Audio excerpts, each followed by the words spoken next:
Babad Giyanti karya Raden Ngabei Yasadipura I, episode ke-66.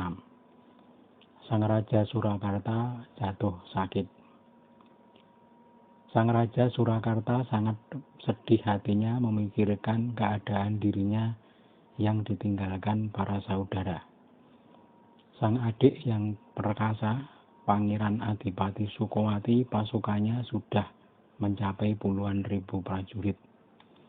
Tanah Jawa sudah tunduk, pesisir dan mancanegara sudah banyak yang mengabdi, dan para kerabat sudah banyak yang bergabung ke Mataram.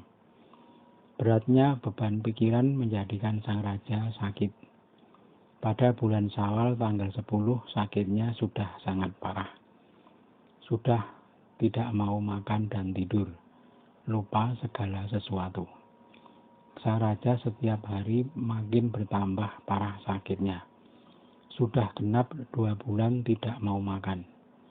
Adipati Pringgoloyo dan Opruk Tutlemonde berpikir untuk memanggil Adipati Sindurjo yang sedang berada di barisan Tarayem. Pringgoloyo lalu menunjuk Ngabei Pringgowicitra untuk membawa surat ke Semarang memberitahu kepada gubernur bahwa sang raja sudah sakit parah.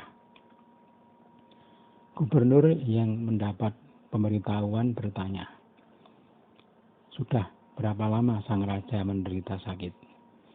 Pringgowicitra menjawab, "Sudah 3,5 bulan." Kaget sang gubernur, lalu berkata, "Itu andai orang kumpeni tidak bisa berak 10 hari saja, sudah membusuk perutnya lalu mati. Sudah, pulanglah. Aku lain hari akan membawa prajurit Sampang 500 untuk menggempur Mataram sekalian." Pringgowicitra minta pamit dan segera kembali ke Surakarta. Bersamaan waktunya ada utusan dari Betawi memanggil gubernur agar menghadap ke Betawi. Ketika Hohenderp sampai di Betawi bersama Admiral Tenangkus, langsung mendapat marah Gubernur Jenderal. Hohenderp dan Tenangkus dituduh telah berbohong soal kematian Pangeran Mangkunagara dahulu.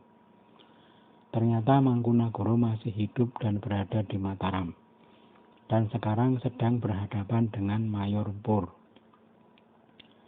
Dahulu engkau mengirim kepala disertai pernyataan bahwa itu kepala Pangeran Mangkunagara dan Pangeran Pamuk.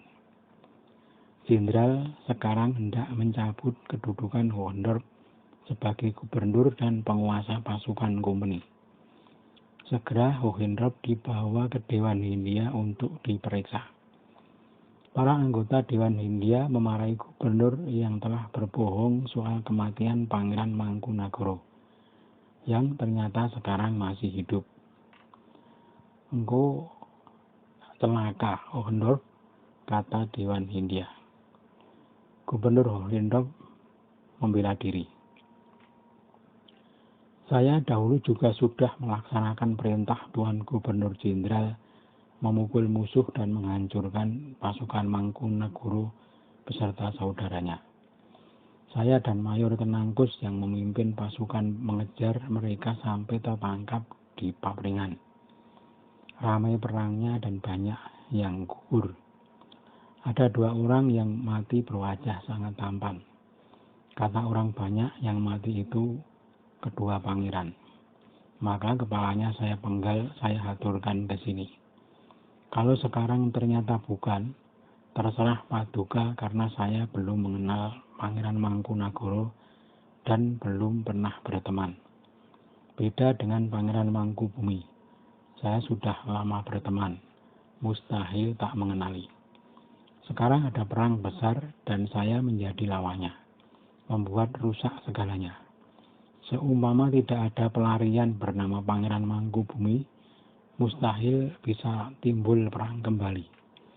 Berdirinya kembali Mangkunagara tak lain karena dilindungi oleh Pangeran Mangkubumi sehingga bisa mempunyai pasukan lagi. Sekarang Pangeran Mangkubumi sudah mempunyai pasukan yang sangat besar.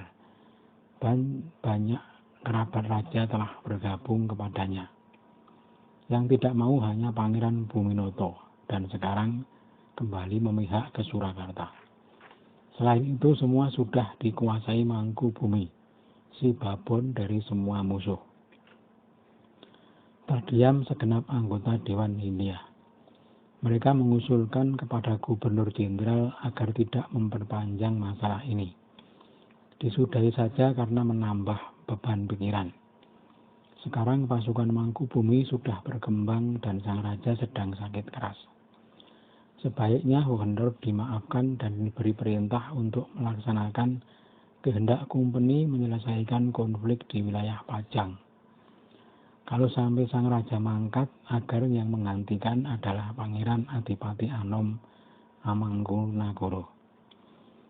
Gubernur Jenderal setuju, lalu memberi perintah Gubernur Semarang agar kembali bertugas. 3 hari kemudian Gubernur Hohenderp sampai di Semarang. Gubernur lalu bersiap dengan prajurit Madura yang sudah datang dengan pimpinan Raden Carang Mondoliko disertai Brojopati.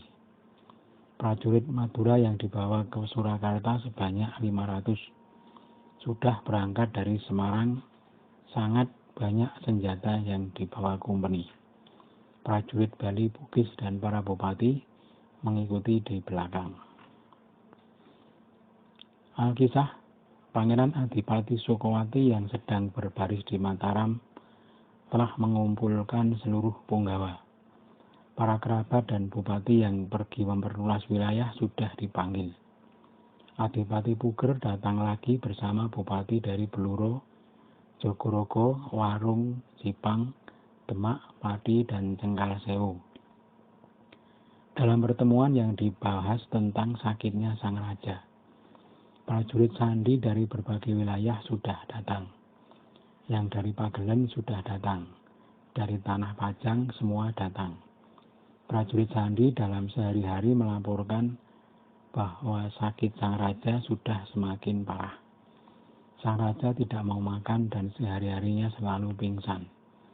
Tuan Gubernur dilaporkan akan datang dan sudah memberitahu ke Surakarta akan datang pada hari Rabu. Adapun yang akan menjemput gubernur adalah Pangeran Adipati Anom dan Raden Ayu Pringgoloyo sebagai pendamping. Semua pasukan sudah dipersiapkan. Beberapa hari kemudian Pangeran Adipati Anom dan Raden Ayu Pringgoloyo berangkat menjemput gubernur. Bupati dalam yang ikut menjemput adalah Pakuningrat, dan bupati luar yang ikut adalah Bupati Numba Anyar dan Bupati Sewu. Sampai di Kleco, Tuan Gubernur sudah bertemu dengan Pangeran Adipati Anom dan Raden Ayu Pringgoloyo. Keduanya bersalaman dan segera berangkat ke Surakarta dalam satu kereta. Dalam kereta, Gubernur selalu melirik ke Pangeran Adipati Anom. Sakit matanya terlihat sudah sembuh. Gubernur bertanya, "Sakit Tuan apakah tidak terasa lagi?" Sang pangeran berkata, "Tidak terasa lagi." Gubernur sangat suka dalam hati. Sesampai di loji, Gubernur beristirahat semalam.